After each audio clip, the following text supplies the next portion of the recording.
Hello everyone, how's it going today? Today we're going to talk about Alzheimer's disease. Now you're probably already aware that Alzheimer's disease is actually the most common cause of dementia.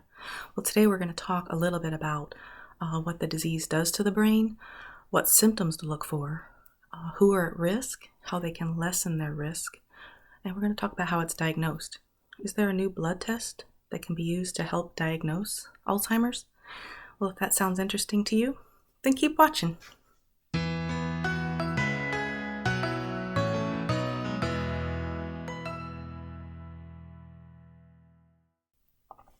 Alzheimer's disease actually causes the brain to shrink and for brain cells to eventually die. It is estimated to be the cause of 60 to 80% of dementia cases. Now, even though autopsy studies show that most people develop some plaques and tangles as they age, those with Alzheimer's tend to develop much more.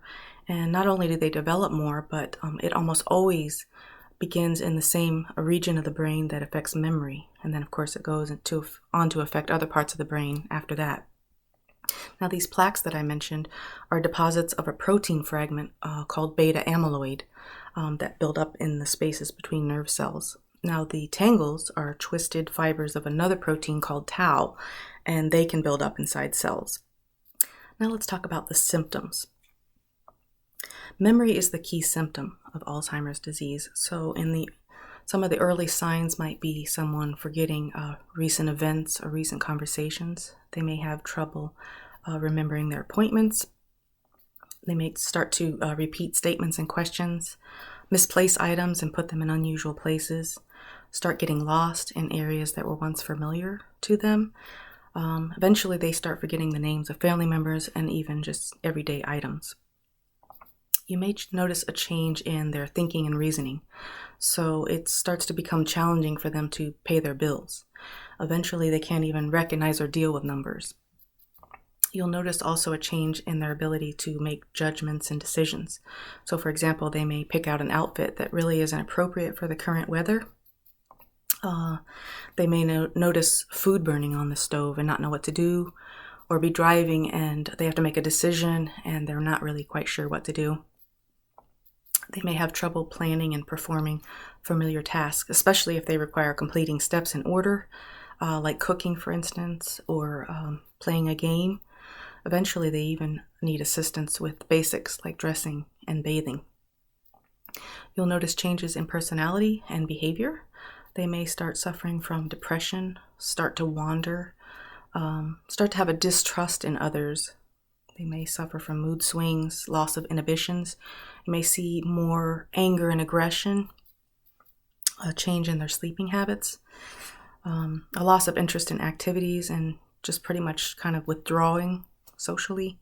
They may even have delusions, believing that something was stolen that wasn't. The interesting thing is that despite major changes to memory skills, some of these people with Alzheimer's disease are actually able to hold on to some skills. So even as their symptoms get worse, they may actually be able to continue to read, share memories, sing, dance, draw, maybe even do some crafts. Now let's talk about those who are at greatest risk. The greatest risk factor is age. Usually the symptoms start to appear in a person's mid-60s. But it is important to note that these disorders are not a normal part of aging. Another reason you may be at risk is if you have a family history. So if you've had a parent or a sibling diagnosed with Alzheimer's, you may be at greater risk. Now, before we move on to discuss things we could do to reduce our risk, I'd like to just remind you to please like and subscribe if you'd like to find out when the next video is coming out. So to reduce or lessen our risk, we could actually try to be safety conscious and avoid a head injury, because that could put us at a greater risk. Another thing we can do is maintain good heart health. And this is because the brain is nourished by one of the body's richest networks of blood vessels. And the heart is actually responsible for pumping blood through these blood vessels up to the brain.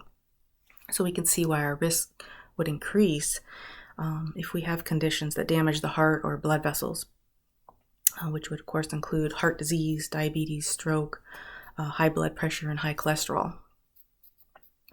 Now, researchers are continuing to notice that if we keep the brain healthy, we may even be able to reduce our risk of developing Alzheimer's or other dementias. So that would include having a healthy diet, staying socially active, avoiding tobacco and excess alcohol, exercising both the mind and the body. It is very important, though, to seek the help of a doctor, because there could be other things that are causing cognitive impairment that we might need to get checked out. It could be just something as simple as a vitamin deficiency or a side effect to a medication. Now, to diagnose Alzheimer's, physicians may use medical history, mental status tests, physical and neurological exams, diagnostic tests, and brain imaging. Now, due to recent advancements in imaging, it's actually been suggested that there may have been a third of the people who were misdiagnosed with Alzheimer's. But now with PET scans and spinal fluid analysis, it actually can show with 95% accuracy if those plaques and tangles are present. Unfortunately, these tests are very expensive and they can be invasive, and they're not always covered by insurance. Now, there is a new blood test available that can detect a specific type of protein that serves as an indicator for both plaques and tau tangles. And some studies are showing that they have similar accuracy to the PET scans and the spinal fluid analysis. Unfortunately, it's not yet approved by the FDA, so it's not covered by insurance or Medicare. But it's actually now available in all but a few states in the United States, and it's actually been cleared recently in Europe. So it could be an out-of-pocket cost of about $1,250. However, they do have some discounts based on income, but you do need an order from a doctor in order to be able to get the test. But it's really exciting to think that maybe in the future this test will be FDA approved, and it'll be a much more simple and cost-effective way to help diagnose Alzheimer's disease. And it's really so important to get a correct diagnosis, because if someone has Alzheimer's, they actually need a prescription for a cognition-enhancing drug. But if they have another type of dementia, they may need a prescription for an antidepressant. Now, people that are age 65 and older usually survive 4 to 8 years after a diagnosis of Alzheimer's disease, but some people actually can live up to 20 years. And many loved ones are willing to provide care for their loved ones at home, but caring for an Alzheimer patient is very, very difficult, and it's an overwhelming task. So you want to make sure that you have a very strong support system. If you're not sure about what support and services are available, I'm going to leave some links below in the description where you can find out more information. Now, it's interesting that death rates for heart disease and cancer are actually on the decline, but death rates for Alzheimer's are actually increasing. Now, while there's no cure as of yet, getting an early and accurate diagnosis can be very helpful because it can actually make sure that we get on the right treatment plan, or a loved one.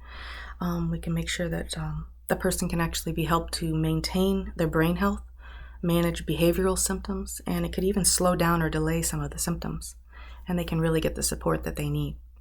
Well, I hope you've enjoyed today's information, and I hope to see you in the next video where we'll discuss another way we can improve our health.